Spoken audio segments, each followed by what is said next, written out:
Et encore une fois, on l'a dit très clairement et c'est essentiel aujourd'hui pour nous de faire le lien entre la question palestinienne et toutes les luttes pour la justice, pour la dignité, toutes les batailles qui aujourd'hui participent à l'indépendance et à l'émancipation des nôtres, que ce soit en Palestine, au Moyen-Orient, dans le monde arabe, aux musulmans en général, ou ici en France. Je vous demande de poser encore une fois très clairement pourquoi est-ce qu'on est là aujourd'hui. C'est en défense d'Al-Aqsa. Est-ce que vous êtes là aujourd'hui prêts à vous battre jusqu'au dernier souffle pour la défense d'Al-Aqsa, pour la défense d'Al-Quds, Jérusalem, capitale de Palestine, et pour la libération de toute la Palestine? Est-ce qu'il y en a ici qui reconnaissent l'État d'Israël? Est-ce que vous reconnaissez Israël? Personne ici ne reconnaît la légitimité de l'occupation sioniste en Palestine. Il n'y a pas 1 centimètre carré de la terre de Palestine dont l'occupation serait légitime. On est le 29 novembre 2014, 67 ans exactement après cette décision inique, injuste et illégitime des Nations Unies qui ont décidé, malgré la volonté du peuple palestinien, malgré l'aspiration des Palestiniens à rester une partie indivisible de la nation arabe, malgré le soi-disant droit à l'autodétermination des peuples, malgré tout cela, les Nations Unies ont décidé de partager la Palestine entre un État arabe et un État juif. Ils ont décidé déjà à cette époque d'attribuer plus de la moitié de la Palestine à l'État sioniste et au projet colonial sioniste soutenu déjà à l'époque par la France et la Grande-Bretagne et la plupart des nations occidentales. Est-ce que vous savez à l'époque combien il y avait de pays représentés aux Nations Unies? On était en 1947, bien avant l'indépendance de la plupart des États d'Afrique et d'Asie. On était en 1947, avant la décolonisation, avant les États indépendants. On était à cette époque, dans les Nations Unies, il y avait tout juste quelques dizaines d'États représentés. Et ce sont donc quelques États qui ont décidé comme ça, malgré la volonté de nos peuples, malgré la volonté de la majorité du monde, de diviser en deux la Palestine et de faire de Jérusalem une ville internationale.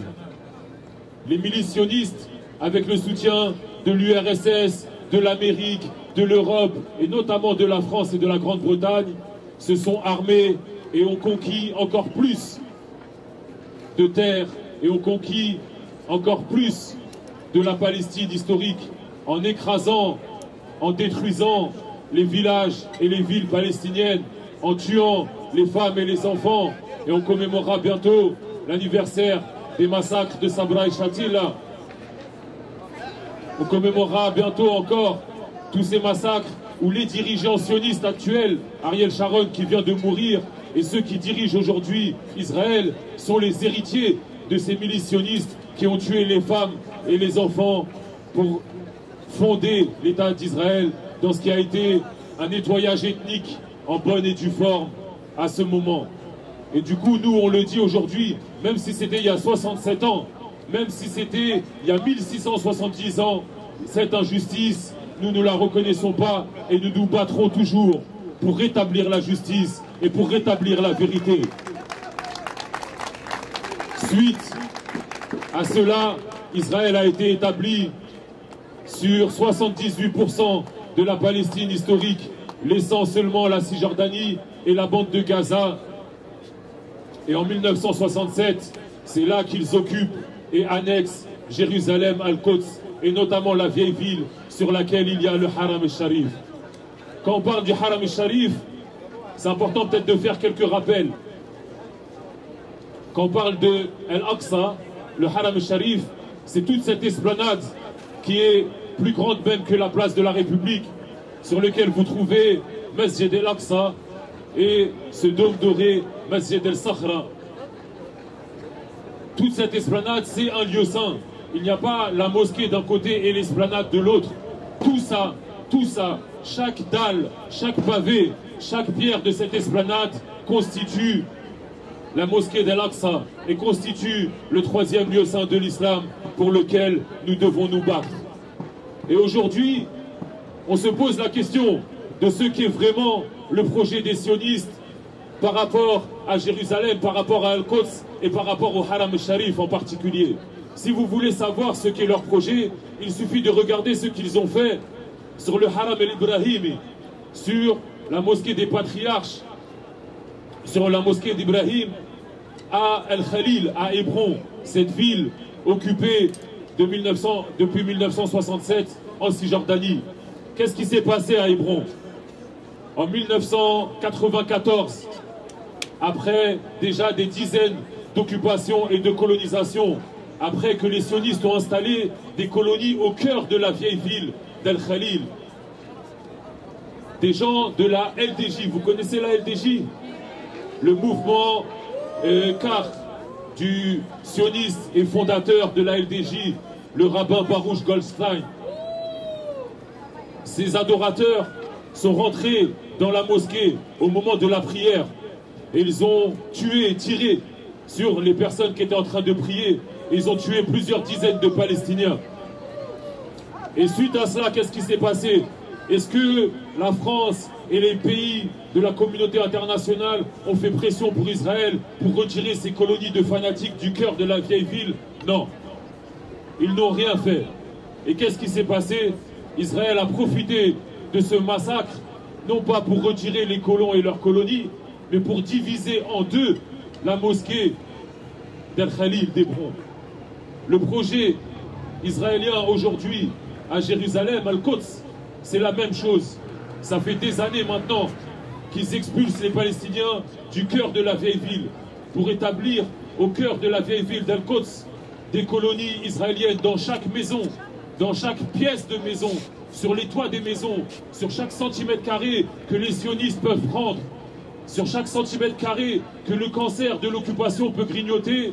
Ils installent des colons et des drapeaux israéliens avec le soutien des lobbies sionistes qui récoltent des millions aux États-Unis, en France et parfois avec des déductions d'impôts même. Au nom d'œuvres soi-disant de charité, ils colonisent Jérusalem, Al-Quds.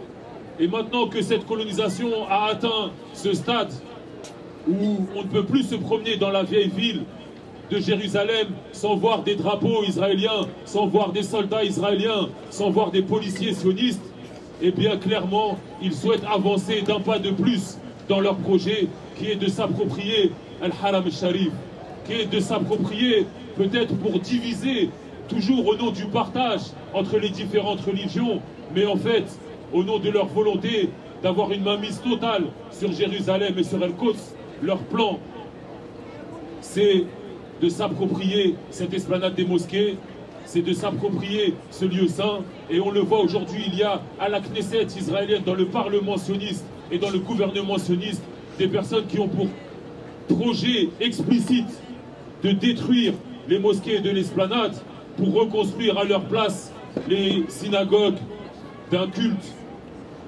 que dont nous ne reconnaissons pas la légitimité sur ces lieux saints. Il faut le dire et il faut être très clair. Ce projet, nous sommes là pour lui faire barrage et nous devons lui faire barrage avec notre résistance, avec notre sang, avec notre âme, avec tous les moyens nécessaires. Et c'est aujourd'hui ce que font les Mourabitines et les Mourabitat, ceux qui aujourd'hui, dès l'aube et à chaque instant, se mobilisent sur l'esplanade des mosquées pour interdire les agressions et les profanations des colons et de l'armée sioniste. Donc il est important d'être extrêmement lucide sur ce qu'est ce projet sioniste. Le projet sioniste dans ce grand Jérusalem, c'est d'en faire une manne touristique où viendraient les pèlerins du monde entier. Il y a aujourd'hui des pèlerins chrétiens qui partent de France sans aucun souci pour la Palestine, sans aucun souci pour la réalité historique de cette terre, et qui de fait sont les alliés de l'occupation israélienne et de l'occupation sioniste. Il y a des groupes entiers de fanatiques évangélistes américains, sionistes, pro-israéliens, qui vont du coup en pèlerinage et donner des dollars, des millions de dollars pour soutenir l'occupation israélienne. Et leur projet, ce serait que demain, des musulmans qui n'ont aucune conscience politique, des musulmans qui ont un passeport français, anglais, etc., viennent faire du tourisme sur Al-Quds avec un visa israélien pour qu'on puisse leur donner des devises à cet État qui mise sur le fait que les musulmans oublient ce pourquoi ils se battent, ce pourquoi ils sont nés, ce pourquoi ils sont sur cette terre, que les gens oublient que cette occupation sioniste elle est illégitime et elle est illégale. Du coup, c'est indispensable.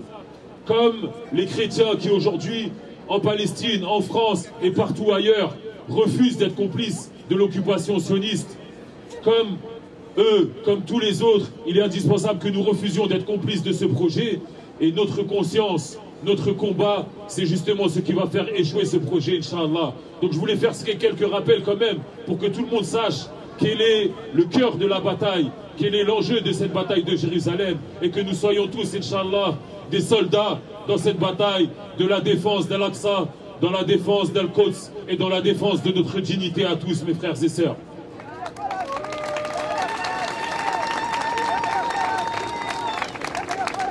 Donc on l'a dit, avec notre âme et avec notre sang, s'il le faut, nous défendrons Al-Aqsa. Birrouh, bildam, nifdik ya Aqsa. Birrouh, bildam, nifdik ya Aqsa. Birrouh, bildam, nifdik ya Aqsa.